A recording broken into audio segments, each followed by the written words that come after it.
Right, well, thank you for coming along today. Hopefully you'll learn something. I'm here to learn and nothing else. So we have a lot of great speakers from internationally renowned organisations to great local SMEs and some academic work. So the sponsorship that we have is from IOTA. The IOTA Foundation are keen to understand identity, integration with IoT, and so on. So they have been excellent in really providing us with the core sponsorship for the event. We also have an amazing Scottish company based on the Isle of Skye, and with a lot of the development team in Edinburgh, now looking towards 100 people focused on identity, citizens' rights, electronic health records, and so on. It's great to see the local industry so buoyant, but I think we could do 10 times better. We want to create 100 site kits and so on, and we want to do that across the world. So setting up collaboration with international partners must be key in what we're doing. If we silo our identities, then we're going nowhere. We need to open up and share information, share knowledge, and make sure that we're building the future around our citizens. So we're also sponsored by SiteKit. Today, Chris is giving our end note talk, and he will explain what their focus is. And in Scotland, we have a collaborative infrastructure called SICSA, and we collaborate together, and they're providing sponsorship, enabling PhD students and students to come along to this event. The hashtag's there, so please tweet and take photographs and so on. We're in here and also in the other venue. So the IOTA statement, I think, perfectly encapsulates our feeling. It's empowering trust, value, and ownership. Those are core, fundamental things, thank you, that we have on the internet. And empowering a global community, I like the word global, to build a new economy. And it's true. We're stuck in the 1980s with our economy.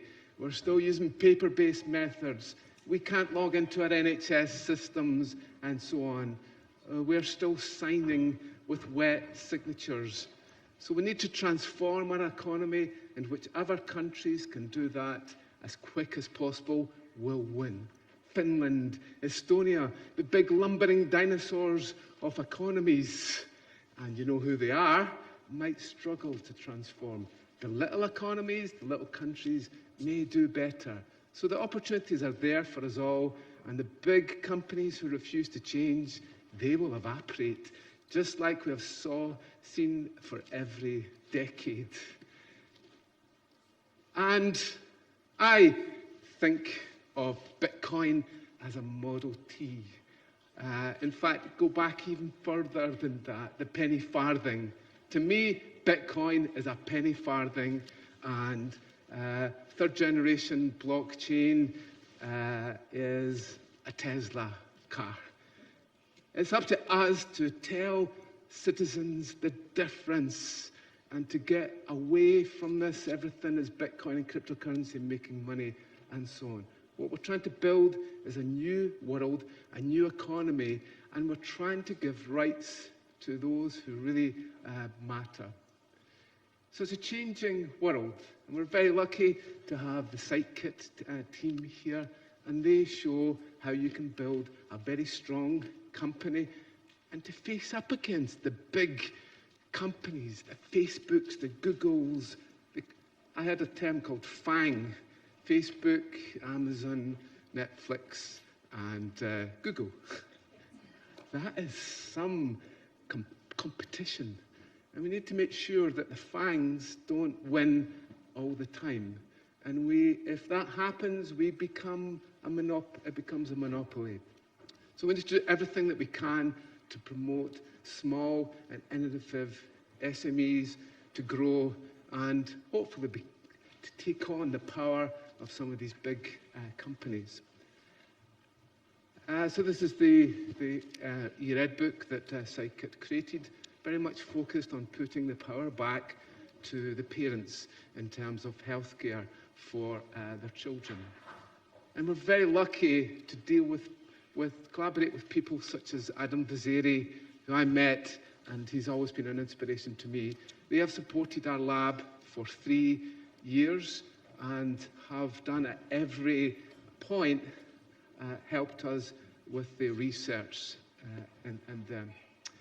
So today we've got a number of tracks.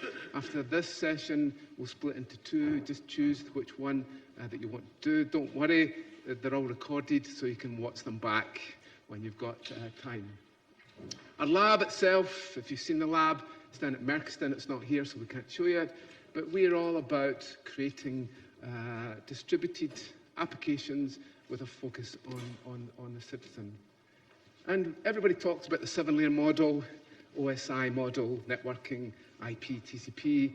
Well, I like this. This is a 7-layer model of the future.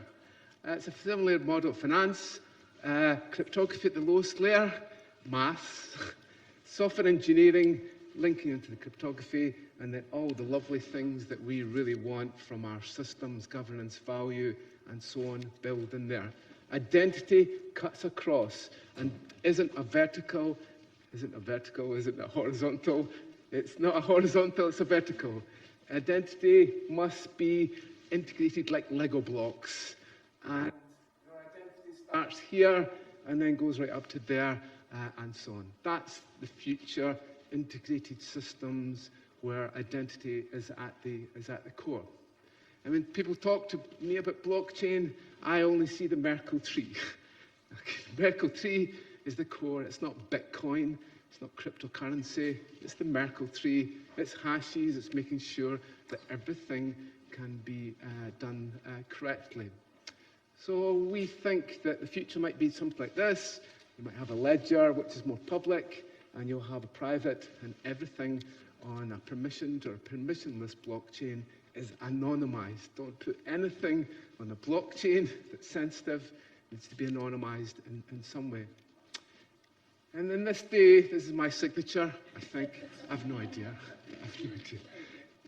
So I've said many times when the Amazon parcel comes, I just sign like that. In fact, one Amazon driver actually said, "It's okay, I'll sign for you." Honestly, I wanted to take a photograph of it. And he went, "That's crazy. How can you say that that is anything trustworthy?"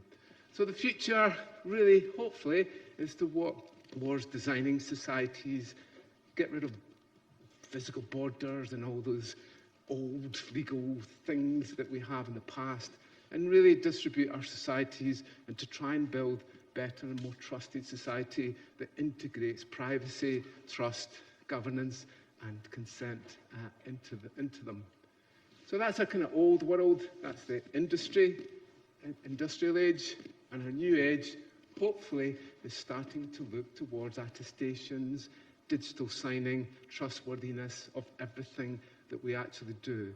So we need to get rid of our old ways that we've adopted from the past and move on to new ones. And I think that cryptography is doing a good job in security, but it can actually build a better society, a more resilient society. And unfortunately, Tim May died this year. We're starting to see some of the founders of the internet fading away, which is unfortunate. But Tim May said that this will be a social and an economic revolution based on public key, zero knowledge proof, and so on. And it will change virtually everything that we actually do. He said, just like the printing press changed the world and people were against it. Oh, that's not good. That's not good. It's back. Did I press something? Just like the printing press came along and destroyed a previous era and people were against it Again, it is a Scottish word, against it. Just because people were against it didn't mean that it was wrong, and very little could stop that from happening. So hopefully we'll see cryptologic, call it whatever you want, will be the revolution that will change everything that we actually see. So in our first session today, we're very lucky to have someone from sunny Brazil to come all the way to cooler Scotland. And I'll bring up Will to introduce